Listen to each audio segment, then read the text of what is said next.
Hola a todas las personas que nos siguen en este canal. Vamos a darle continuación a la lectura de este libro, el 12º Planeta, escrito por Zecharia Sitchin, ya fallecido en el 2010. Y la última vez hablábamos de ese Anunnaki o Dios, como le decían los antiguos, Utu Shamas, que era el comandante del espaciopuerto ahí en la región de lo que hoy es el Sinaí, en Medio Oriente. Sigue diciendo la lectura del libro: los textos mesopotámicos presentan invariablemente a Utu Shamas, se le dice Utu o también se le dice Shamas, como al dios que está a cargo del lugar de aterrizaje de los Shen, o sea, las naves, los cohetes, y de las águilas. Se refiere también a los pilotos de las naves, a los astronautas también, como también águila puede referirse a la misma nave. Y al igual que a sus subordinados, se le muestra a veces llevando todos los elementos del traje de un águila, el traje de águila. Se refiere aquí a esta imagen, como si tuvieran alas, como si tuviera alas. No es que eran seres alados, sino es una imagen para decirnos que podían volar, podían elevarse, como las águilas. En calidad de responsable de los Shen, es él el que podía conceder a los reyes el privilegio de volar sobre las alas de los pájaros o de las águilas y de elevarse desde los cielos inferiores a los superiores. Los cielos inferiores son desde aquí, desde el planeta hasta el espacio, y los superiores ya son pasando el cinturón de asteroides hacia allá, en plano de viajar al planeta Nibiru, que es el planeta de los dioses, de los Anunnakis. Entonces sigue diciendo: y cuando se le lanzaba a las alturas en un cohete ígneo, era él, hablando de Utu, el que se desplazaba a distancias ignotas por innumerables horas. No en vano su red era la tierra, su cepo los cielos distantes. O sea, las personas comunes veían los cohetes cuando salían de la región. Veían el fuego cuando se lanzaban esos cohetes, esas naves hacia el espacio. Y también, todavía en la Edad Media se veían esas naves. No quiero decir que sean las mismas de los Anunnaki, pero aparecen muchos cuadros ya de la Edad Media, ovnis, naves en las que se puede desplazarse en el aire y también ir al espacio. Los cielos distantes. La terminología sumeria para los objetos relacionados con el viaje celeste, o sea, viaje hacia el espacio, no se limitaba a los ME, que los dioses se ponían, o a los MU, sus carros de forma cónica. Los ME era como toda esa parafernalia que se colocaban los astronautas. Y también los astronautas de hoy se colocan una cantidad de cosas encima en el traje espacial. A eso se está refiriendo, los ME, que los dioses se ponían, o a los MU, referente a sus carros, de forma cónica. En unos textos sumerios que describen Sipar, que era la ciudad pájaro, quiere decir Sipar, ciudad pájaro, que era la ciudad donde estaba emplazado el espaciopuerto, una ciudad que fue levantada antes del diluvio y destruida por el diluvio, y después volvió a ser levantada donde estaba antiguamente Sipar. Ahí residía Utu como comandante, y ahí estaba también el espaciopuerto, Sipar. En unos textos sumerios que describen Sipar se cuenta que había una parte central oculta y protegida por poderosos muros, como un garaje, un hangar para naves, protegida por poderosos muros, oculta, no estaba a la vista de todo el mundo. El hangar, podríamos decir hoy, donde estaba la nave del Anunnaki, del dios. Y sigue diciendo, protegida por numerosos muros, en cuyo interior se levantaba el templo de Utu. Templo es la residencia del Anunnaki, que los terrestres le llaman templo. No se imaginen un templo como hoy, una catedral, una iglesia, que no tiene nada a ver con eso. Se levantaba el templo de Utu, una casa que es como una casa de los cielos, una casa que es como una casa de los cielos, porque los Anunnaki hacían sus residencias o templos según los modelos que ellos trajeron de su planeta Nibiru. Por eso dice aquí, una casa como una casa de los cielos, o sea, como una casa de su planeta. En un patio interior de este templo, protegido también por altos muros, estaba erguido hacia arriba el poderoso Apin, un objeto que surca, según los traductores, un objeto que surca, es la punta del cohete, erguida hacia arriba. En un dibujo encontrado en el montículo del templo de Anu, en Uruk, la ciudad antediluviana Uruk, ahí en lo que hoy es Mesopotamia o Irak, se ve uno de estos objetos. En un dibujo encontrado en un montículo del templo de Anu, en Uruk, se ve uno de estos objetos. Ahí en Uruk se le construyó una residencia a Anu también, el rey de Nibiru, cuando visitó la tierra. Por eso dice el templo de Anu.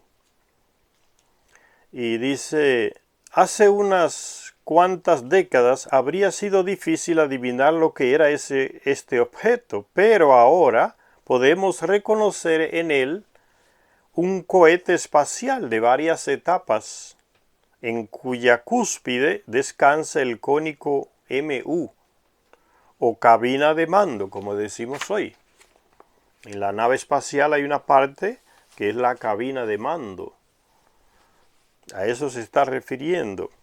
Y aquí aparece esa imagen antigua, ¿no? Como la cabina de mando encima. Aquí la cabina de mando. La parte de encima, ese cono, ya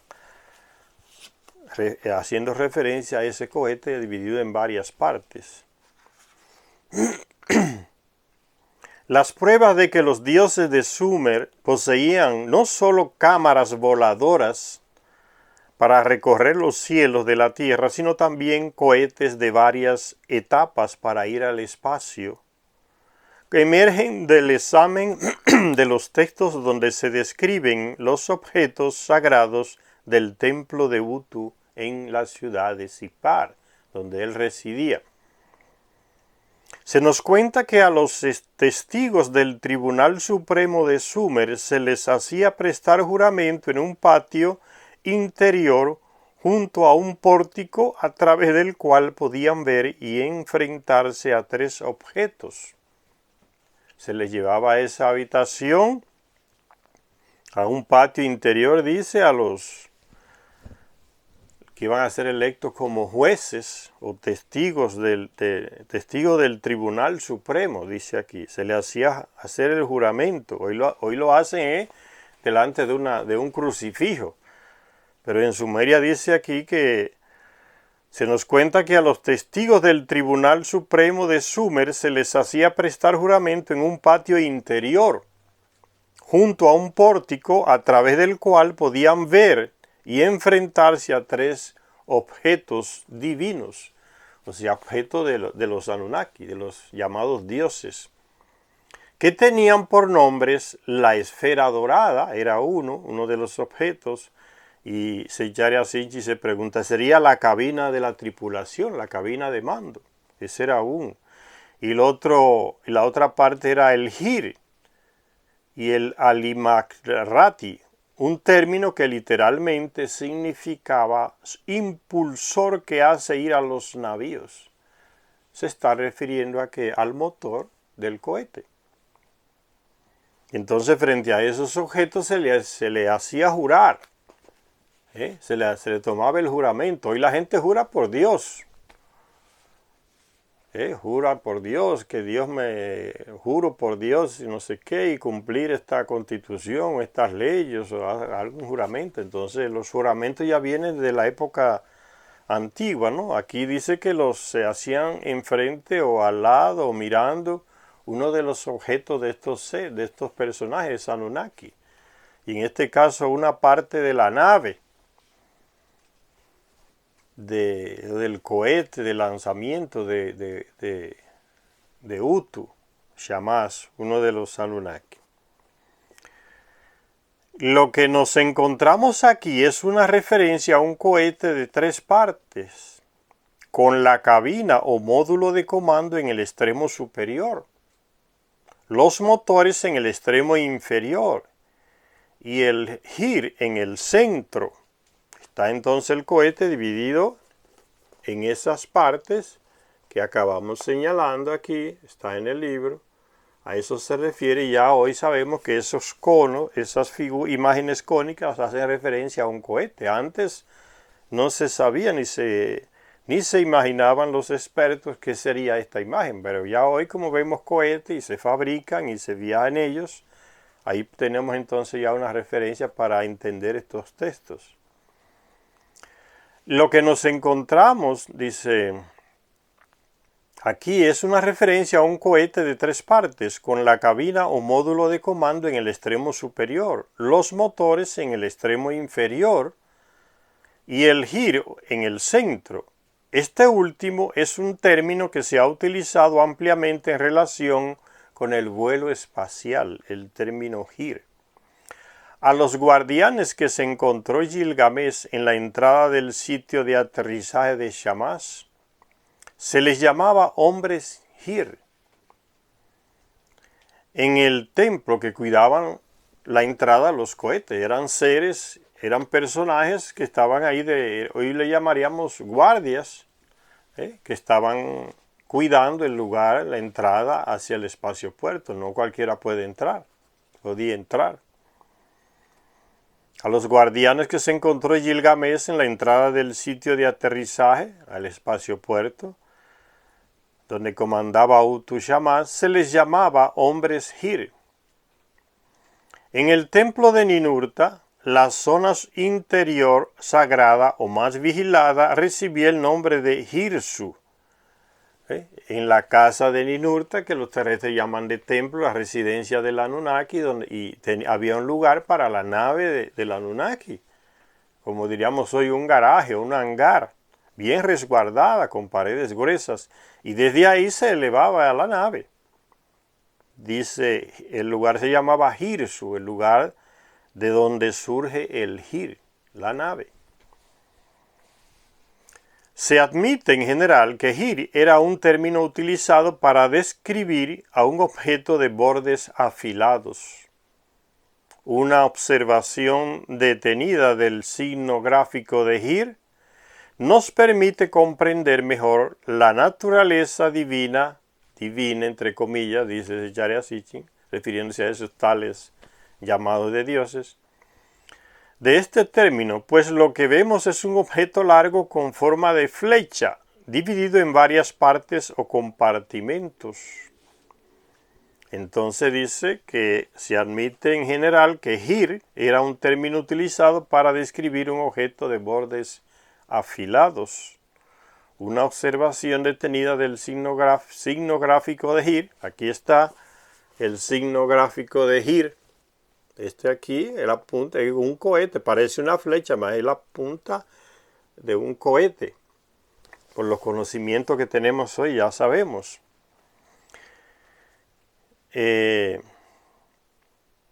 Como está entonces como dividido en varias partes. Ven, una punta de flecha no necesitaría estar dividida en varias partes. Pero aquí está. Entonces se está refiriendo a una parte del cohete. Está dividido en varias partes. que el MU pudiera cernerse por sí mismo sobre los cielos de la tierra o cruzar los continentes al ir sujeto a un GIR, o convertirse en un módulo de mando en la cúspide de un APIN de varias fases, es una prueba del alto nivel de ingeniería de los llamados dioses de Sumer. Los dioses del cielo y de la tierra. ¿Cómo una persona hoy puede pensar que eso eran dioses? Astronautas que vinieron de otro planeta y tienen una tecnología millones de años más avanzada que la nuestra. Y la gente las veía. No tenían acceso a ella. Era restringido. Igual pasa al día de hoy. ¿Quién tiene acceso allá al local de lanzamiento de la NASA o de los rusos, de los chinos? El pueblo no puede ir a pasear y ver y poner la mano aquí. El acceso es restringido a esos lugares. Y es lo mismo que está hablando aquí. El acceso a los terrestres comunes estaba restringido porque tenían que resguardar esos aparatos, esos cohetes. Es lo mismo que pasa, no es nada extraño.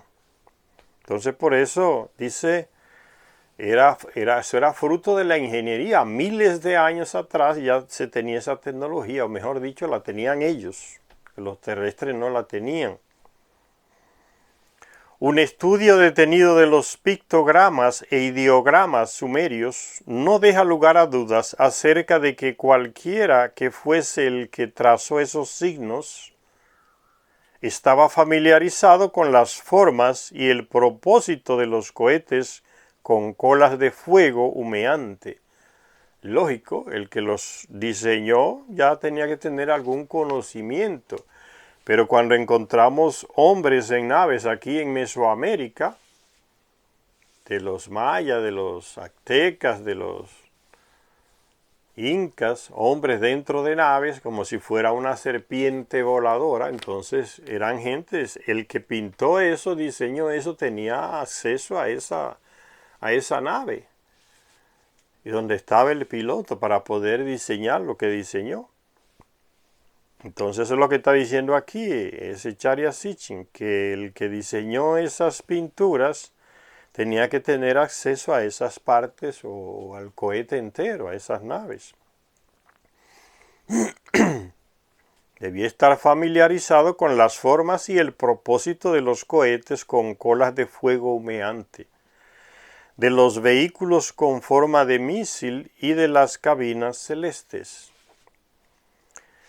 Kahir, boca del cohete, quiere decir Kahir, boca del cohete, mostraba a un Hir dotado de aletas o cohete dentro de un recinto subterráneo parecido a un pozo. Aquí está en esta imagen de aquí que la tenemos aquí pequeña, ¿no? Hay un Hir adentro, este que está aquí arriba, está adentro aquí, como si estuviera dentro de un hangar, de un silo. Está como dentro de algo, protegido. Dentro de un recinto subterráneo parecido a un pozo. Las guardan las naves en espacios subterráneos. No la dejan al aire libre, abierta. Dice... También está otra parte que se llamaba la morada divina. El ESH, morada divina, la cámara o módulo de mando de un vehículo espacial, donde iba sentado el astronauta o el piloto. Morada divina. ¿Por qué morada divina? Porque ahí dentro de esa parte del cohete era donde se sentaba el Dios. Entonces por eso de divino, morada divina. Morada de uno de estos personajes, unos Anunnaki. Era el asiento, podríamos decir, donde estaba el asiento, la cabina de mando. Entonces, morada divina, por eso. Y la otra parte se llamaba C, Z y K, que significa ascender. ¿Qué sería entonces qué? Un módulo de mando despegando. Dice aquí, un módulo de mando que está despegando. Aquí sería entonces esta imagen un modelo de mando despegándose. Aquí está la parte donde va sentado el piloto, cámara divina, y aquí el módulo, la parte que avanza, como si estuviera lanzando gases por debajo.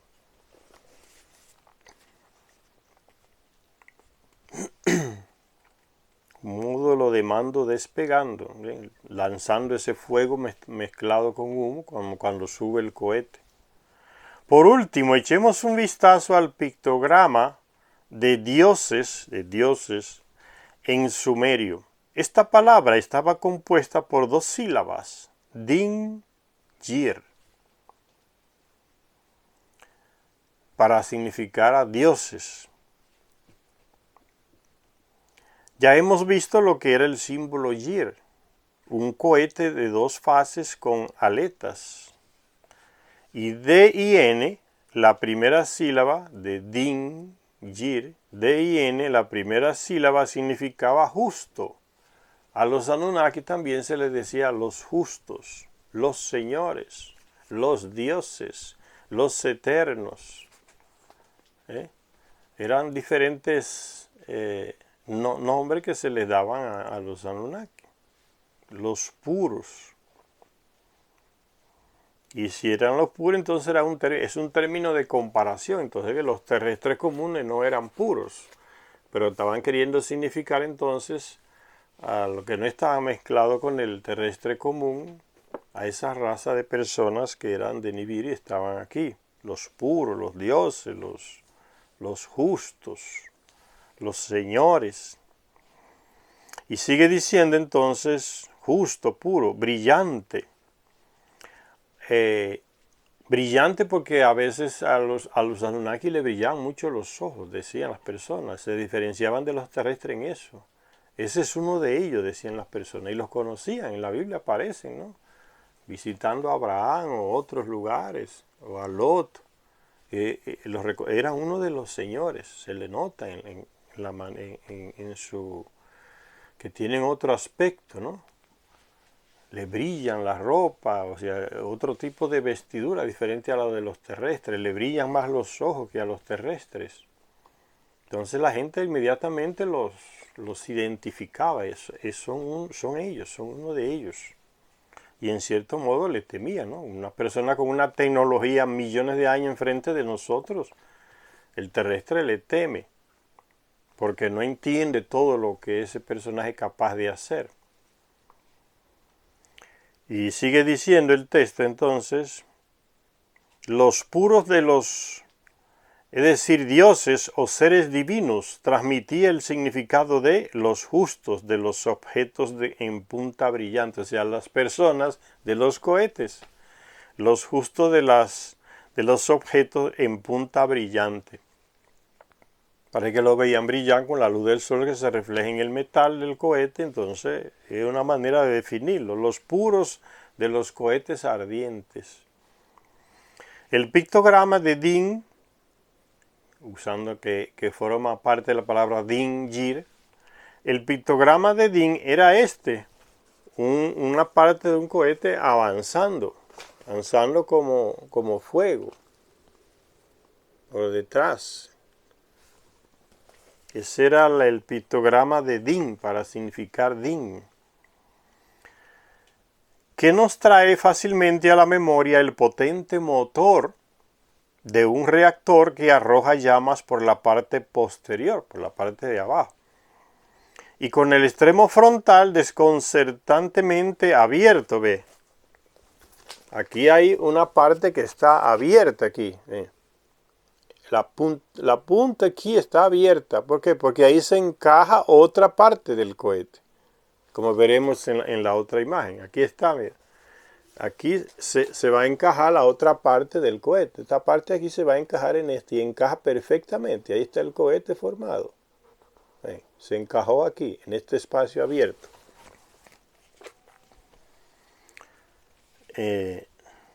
Pero el desconcierto se convierte en asombro cuando deletreamos Din Yir, combinando los dos pictogramas. La cola del Yir con aletas encaja a la perfección con la abertura frontal del Din, lo que le mostré, la imagen que les mostré. El asombroso resultado es la imagen de una nave espacial propulsada por un cohete, con un módulo de aterrizaje atracado a la perfección, de la misma manera que el módulo lunar atracaba en la nave espacial Apolo 11.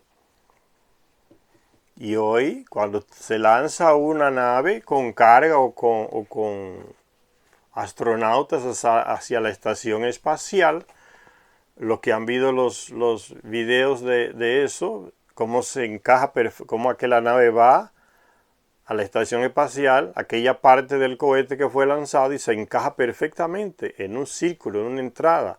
Se encaja y los pilotos pueden pasar a la estación espacial. Hoy le entendemos todas estas cosas más fácilmente, porque ya tenemos la tecnología. Se encajan a la perfección.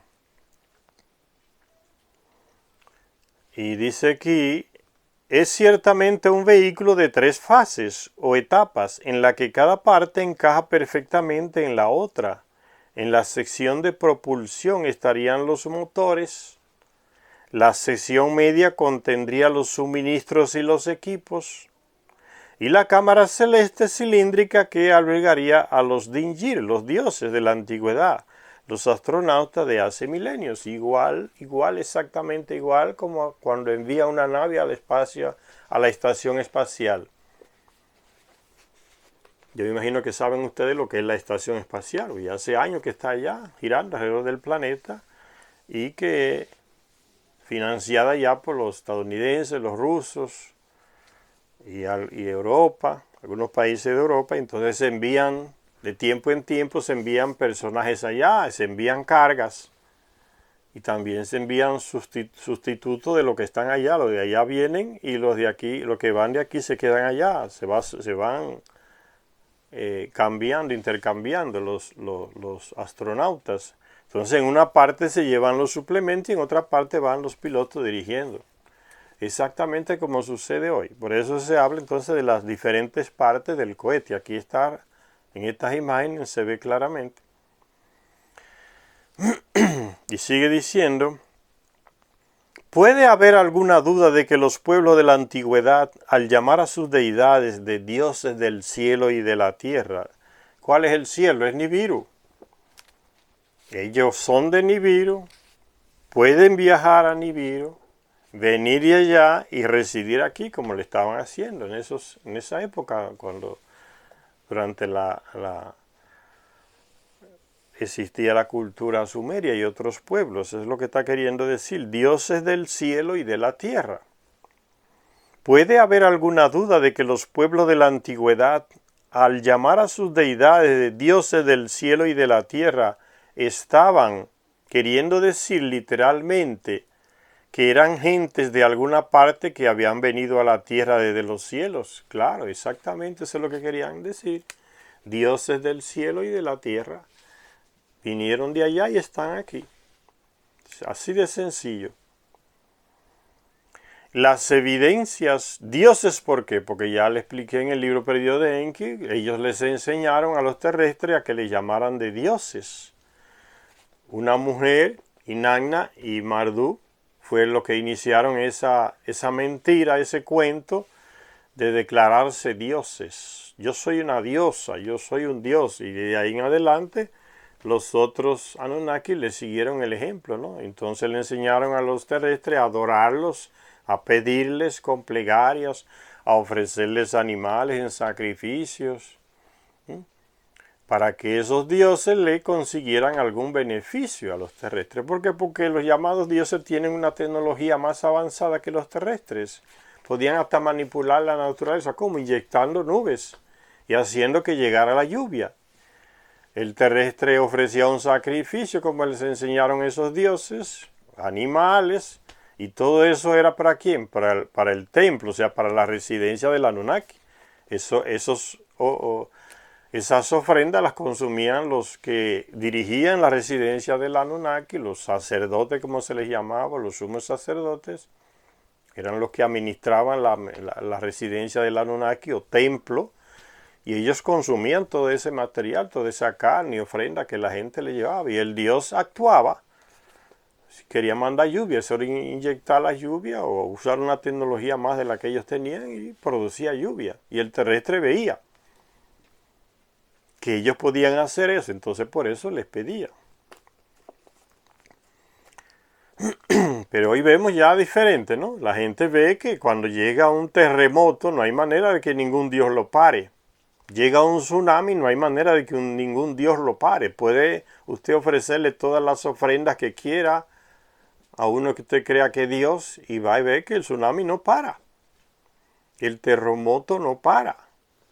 El maremoto arrasa. No importa quién esté por la frente, de frente. Entonces hoy esa cuestión de los dioses ya no es lo mismo. El ser humano va avanzando. Se da cuenta ya que eso no es cuestión de dioses. No controlan eso. Son hechos de la misma naturaleza producidos en el planeta. Entonces se ha ido avanzando. Todavía la cuestión de los dioses, las grandes religiones agarraron esas cuestiones y las están manipulando y viven de esa ignorancia, de una cantidad. Ya son lo menos en el mundo. La mayor parte de gente en el mundo ya no cree en dioses, en esas religiones. Entonces la mentalidad humana va avanzando, superando esa etapa del engaño de los dioses, llamados dioses.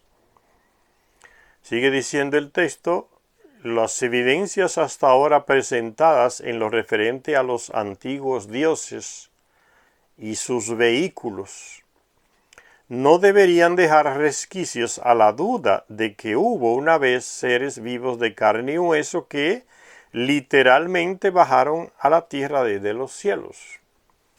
Ya hoy lo sabemos.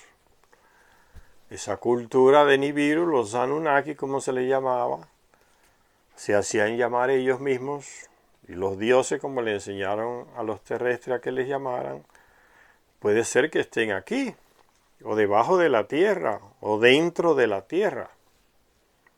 Hay muchos ovnis y hay naves que evidentemente están saliendo de dentro de la tierra o debajo de la tierra, muchas entradas.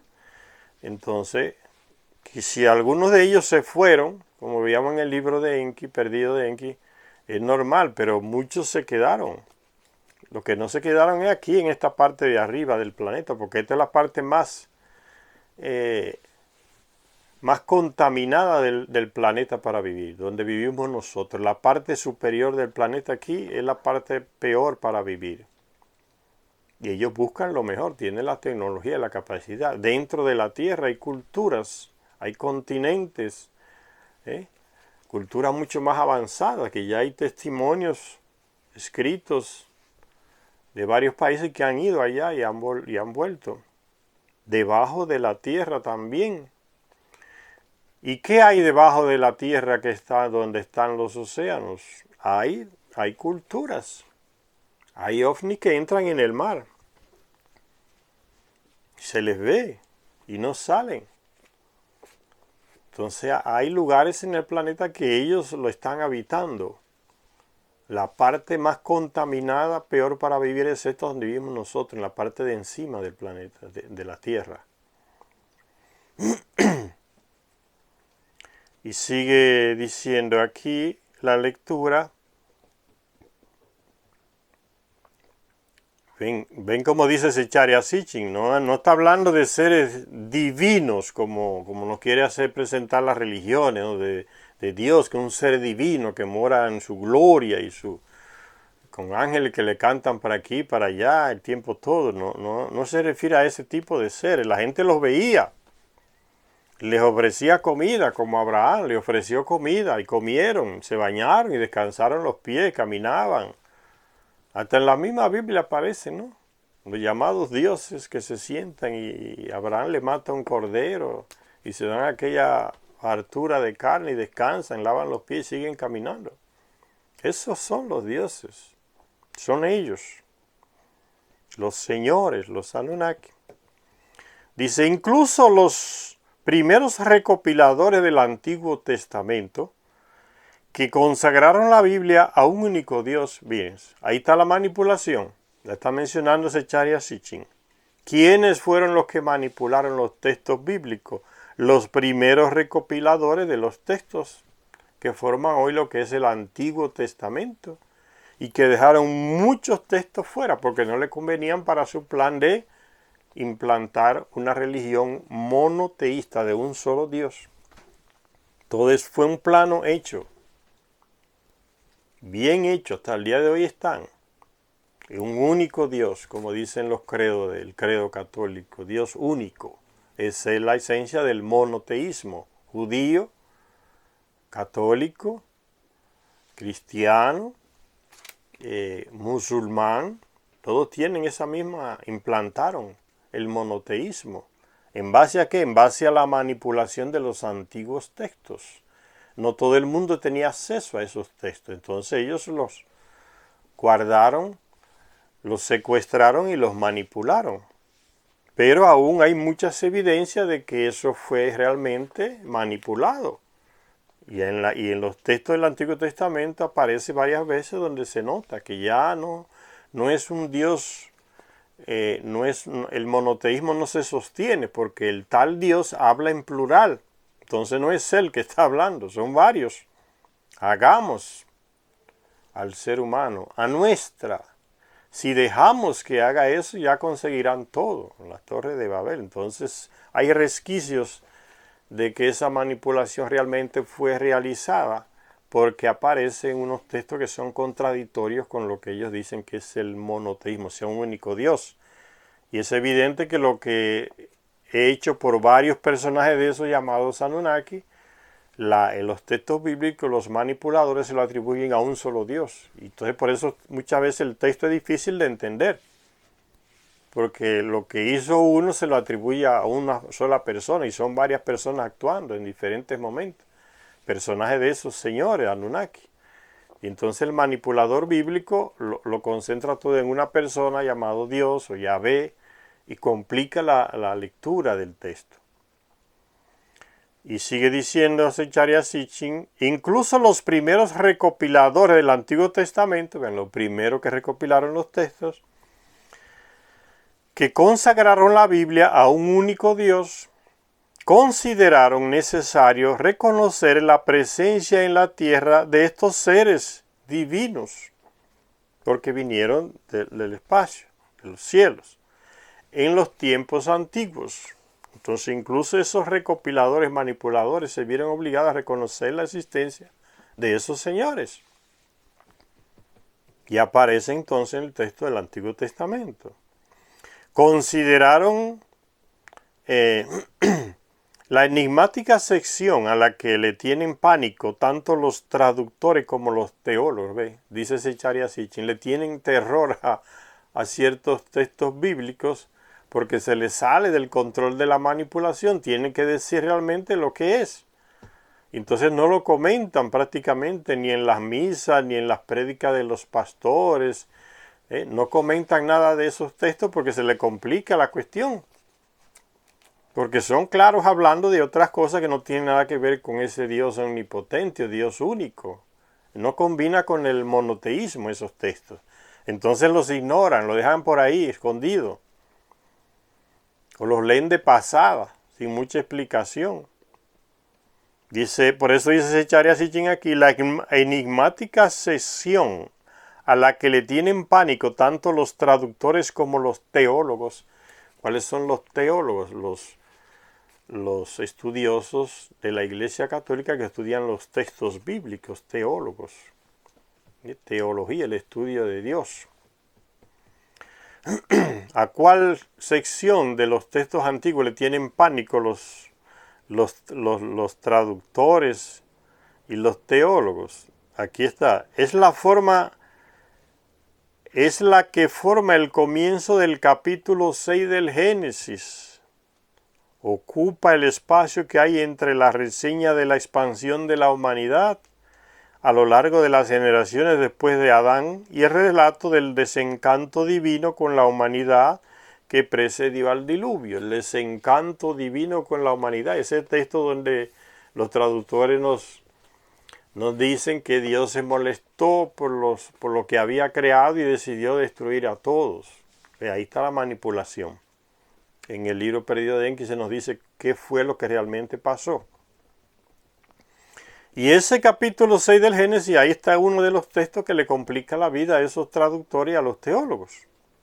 Porque habla de los señores, de los Anunnaki, de los dioses, de los puros, de los justos. Habla de ellos. No de ese Dios omnipotente que no quiere plantar la religión y que nos traguemos ese cuento. Dice el texto, capítulo 6 del Génesis, los hijos de los dioses, ¿ven? No está hablando del Dios omnipotente, unigénito, no. No hay monoteísmo aquí. Los hijos de los dioses vieron que las hijas de los hombres estaban bien y tomaron por esposas a las que preferían de entre todas ellas. Es el texto del traductor manipulador.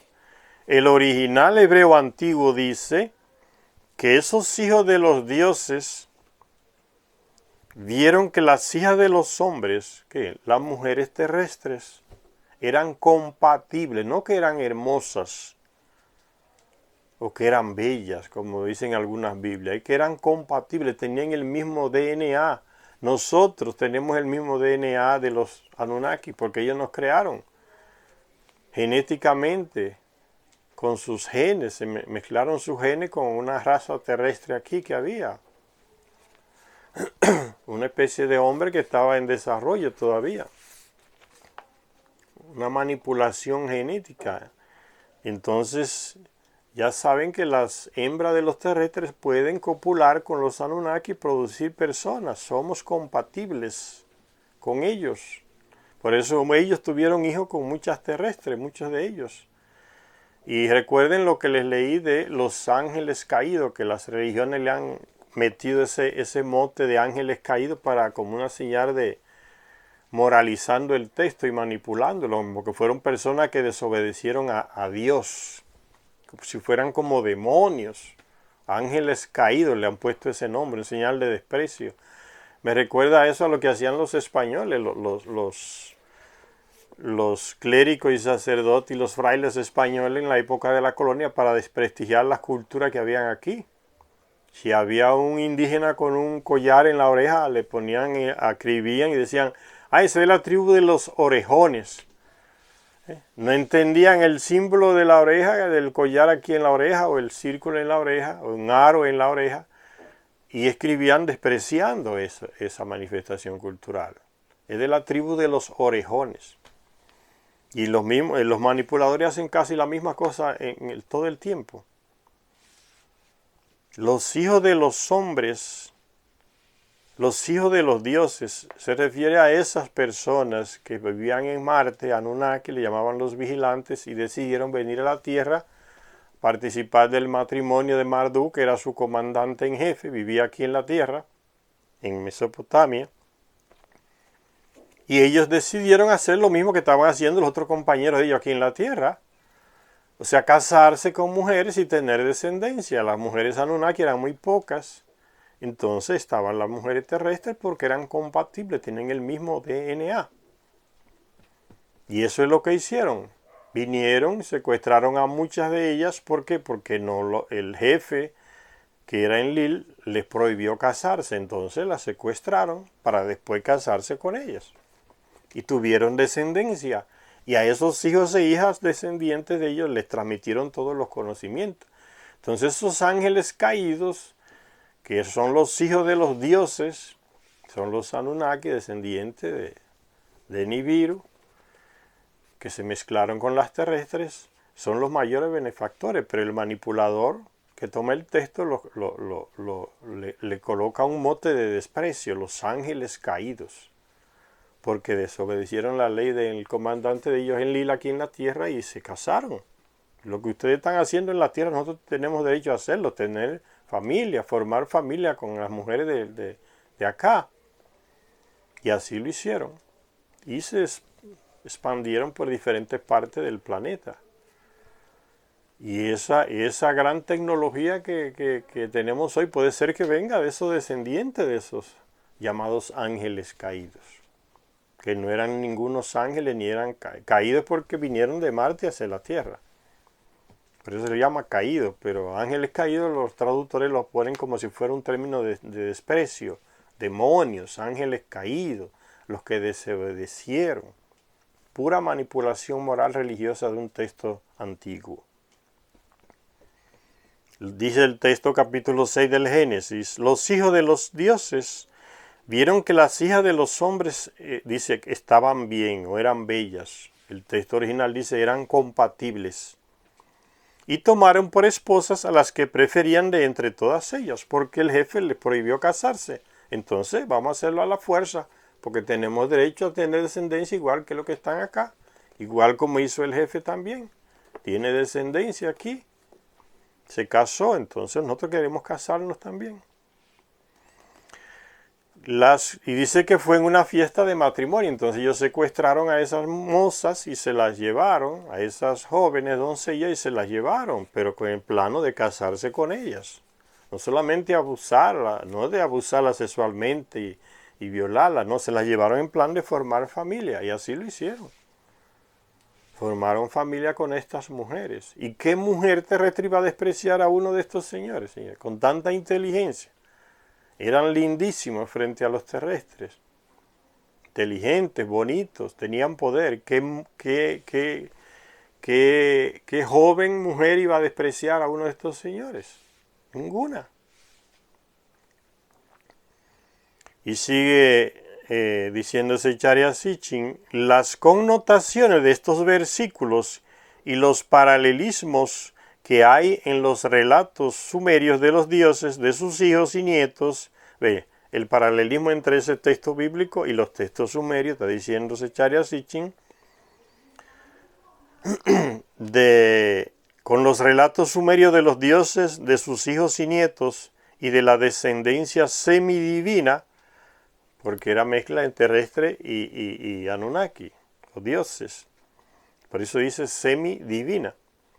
Resultante de la cohabitación entre dioses y mortales, se acumula mientras seguimos leyendo los versículos bíblicos. ¿Mortales por qué? Porque los Anunnakis no morían, los dioses no morían. No quiere decir eso. Los dioses nacen, crecen y mueren igual que los terrestres. Lo que es diferente es el ciclo vital de ellos y el de nosotros. Ellos viven miles de años, tienen un ciclo de vida de Nibiru. Por eso pueden vivir miles de años. Nosotros no, llegamos a los 100, a los 200, mucho. En la época más antigua se llegaba a los 200 hasta 600 y está en los mismos textos bíblicos antiguos.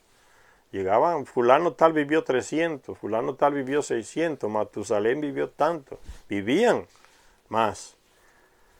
Entonces un ciclo de vida, pero aún así eran mucho más corto que el ciclo de vida de los Anunnaki.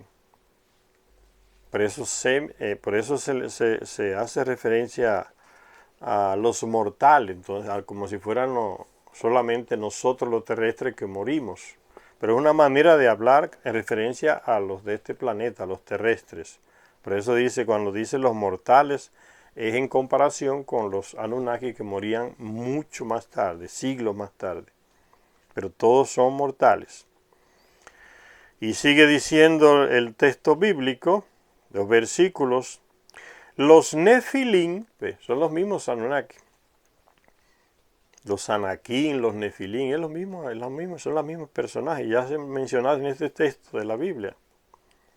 Los Nefilim estaban sobre la tierra, estamos en el capítulo 6 del Génesis, el que quiera consultarlo puede hacerlo.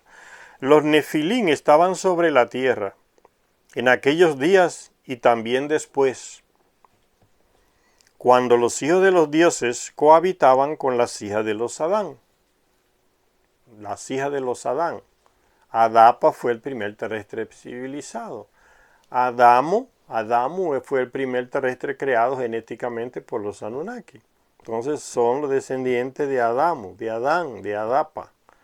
Entonces cuando dice las hijas de los Adán, las hijas de los terrestres, de nosotros, cohabitaban con las hijas de los Adán.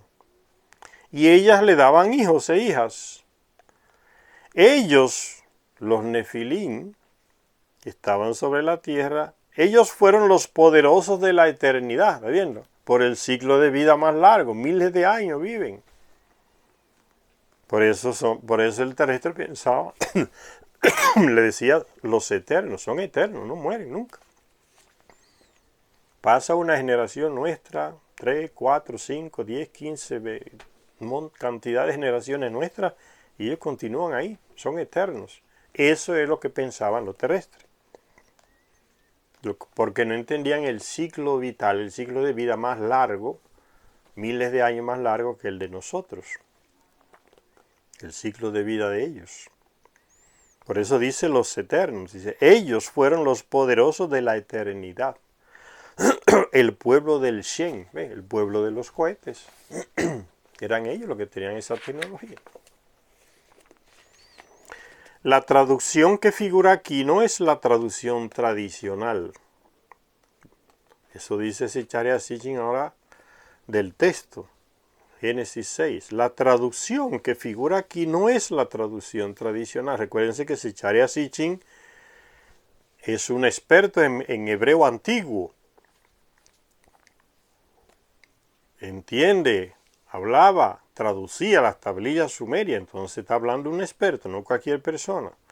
La traducción que figura aquí no es la traducción tradicional. Durante mucho tiempo la expresión los nefilim, como dice el capítulo 6 del Génesis, los nefilim estaban sobre la tierra. Esta parte se tradujo como diciendo, había gigantes sobre la tierra, y pueden leerlo en la Biblia. Dice, había gigantes sobre la tierra, dice Zecharia Sitchin, lo tradujeron mal los llamados traductores de las iglesias. Lo tradujeron equivocadamente, colocaron, había gigantes sobre la tierra. Y no es eso lo que quiere decir, no es gigante que quiere decir. Pero los traductores modernos reconocen el error. No se refería a gigantes, la traducción está equivocada. Había gigantes sobre la tierra. No debió de ser así la traducción. Dice Zecharia Sitchin, pero los traductores modernos reconocen el error de esa traducción, optando al final por dejar intacto el término hebreo nefilim. En la traducción, como ya leíamos, el texto bíblico dice los nefilim, o sea, es el término original. Lo tradujeron erradamente como que eran gigantes, había gigantes, está equivocado.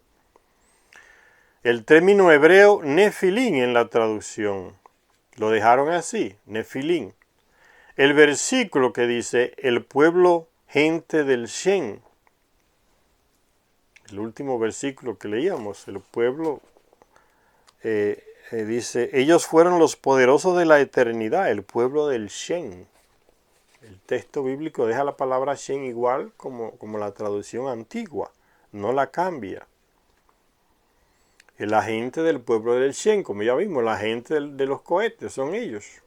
La gente del pueblo del Shen. Como sería de esperar, se tradujo como la gente que tenía un nombre. Ahí vuelven otra vez los traductores y cometieron otro error. ¿Ves? Donde debería decir el pueblo del Shen, tradujeron, colocaron el término equivocado de nombre en lugar de Shen. El pueblo, gente que tenía un nombre, dice, en lugar de decir el pueblo o la gente del Shen, colocaron gente que tenía un nombre. Y eso lo critica Zecharia Sitchin, que es un experto en hebreo antiguo. Eso no tiene sentido. Traducir la gente del Shen como diciendo gente que tenía un nombre. Ven, como los traductores hacen todo lo posible para manipular el texto, cuando no combina con su monoteísmo y no saben qué decir, se inventan un disparate.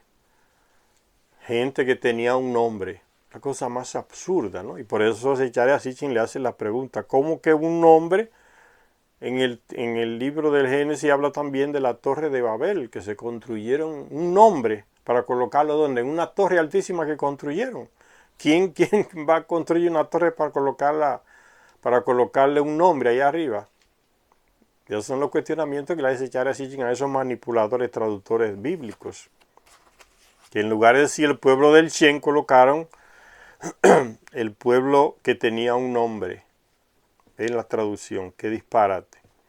Y de ahí los hombres famosos. porque dice que tenía un nombre y no era nada de eso, era que la gente del Shen tenían naves. Pero como ya hemos dicho, el término Shen se debe tomar en su sentido original, que quiere decir un cohete, una nave espacial. Entonces el pueblo de las naves, el pueblo del Shen. Entonces, ¿qué significa el término Nefilim? Derivado de la raíz semita NFL, que significa ser lanzado abajo. ¿Ve? De arriba vinieron hacia acá, lanzado de arriba hacia abajo. Cayeron de arriba hacia abajo. Ser lanzado abajo, NFL, la raíz semita. Significa exactamente lo que significa. Aquellos que fueron arrojados a la tierra. Vinieron en naves del espacio hacia acá, por eso dice arrojados. De Nibiru hacia la tierra, en naves. Los teólogos contemporáneos y los eruditos bíblicos han preferido evitar estos molestos versículos, ¿ve? Justificándolos alegóricamente o simplemente ignorándolos.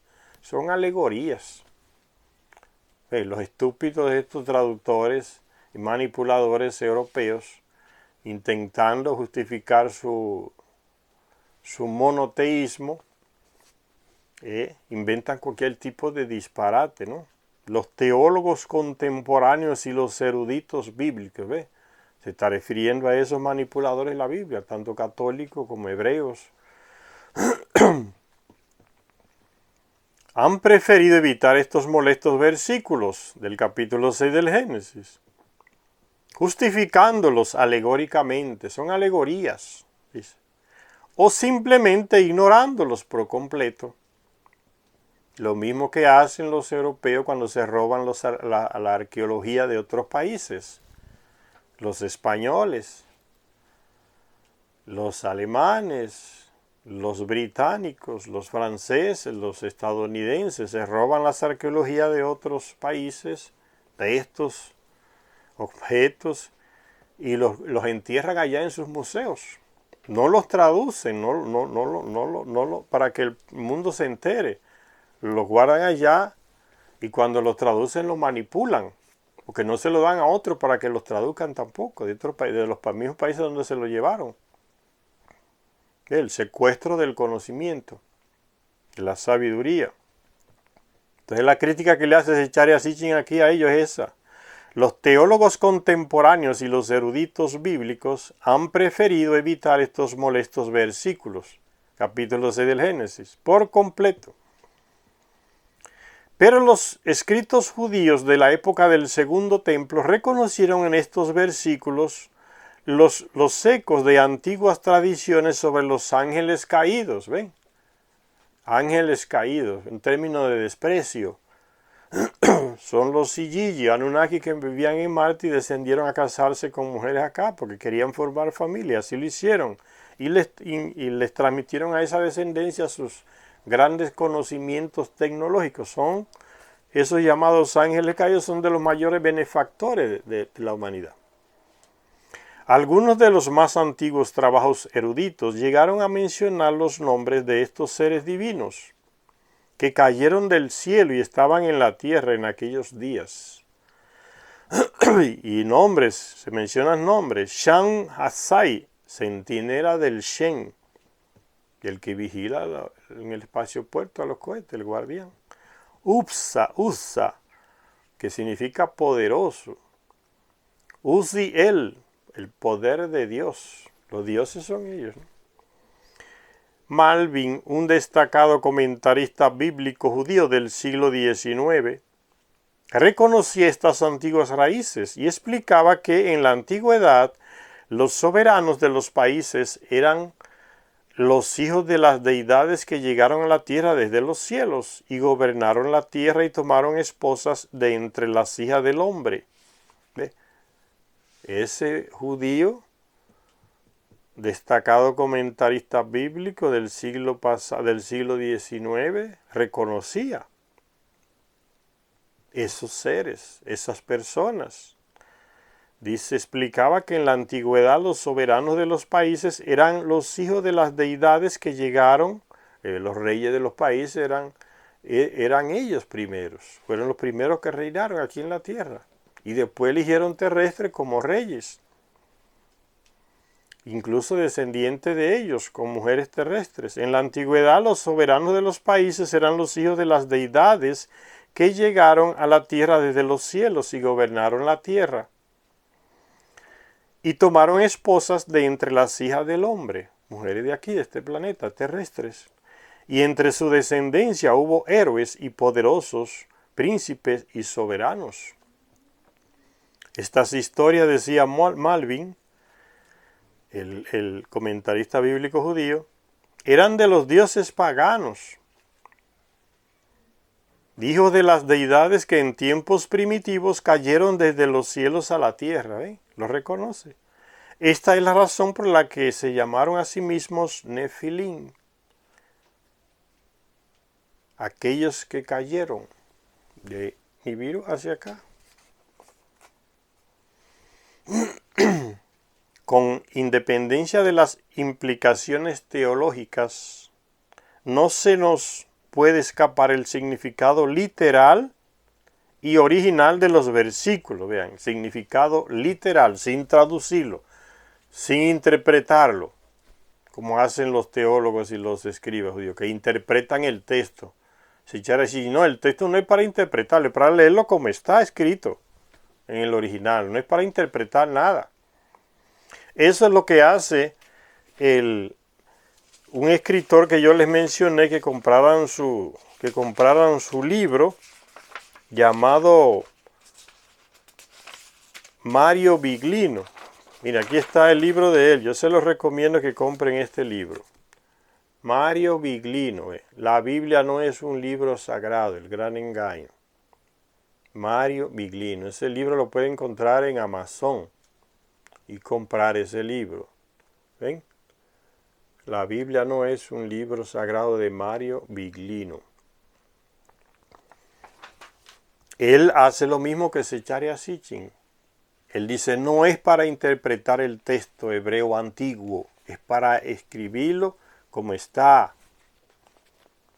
No hay que interpretar nada, tiene que hacerse una lectura literal. No es para interpretar. Ahí que viene la manipulación, cuando comienza a interpretar. Interpreta lo que le da la gana y lo coloca ahí. Como yo soy el jefe, pues todo el mundo tiene que creer en la interpretación que yo hice. Ahí viene la manipulación. Y Zecharia dice lo mismo, ¿no? El texto antiguo no es para interpretarlo, es para leerlo literalmente. Ahí que se le conoce el significado real. Shem, Enave, los hijos de los dioses, los hijos no es gigantes, sino el pueblo de los cohetes. Lectura literal de la Biblia, no interpretada. ¿Y qué es lo que hacen los padres cuando están predicando y los pastores? Interpretar el texto de que para actualizarlo, y ahí lo deforman y lo manipulan también. Los hijos de los dioses que vinieron a la tierra desde los cielos eran los Nefilim. Y los Nefilim era el pueblo del Shem, pueblo de los cohetes, de las naves espaciales. A partir de aquí les seguiremos llamando por su nombre bíblico. Vamos a parar por aquí la lectura de este 12º planeta, el libro de Zecharia Sitchin, que estamos leyendo y comentando. Gracias a todas las personas que nos ven y nos siguen en este canal. Hasta la próxima lectura.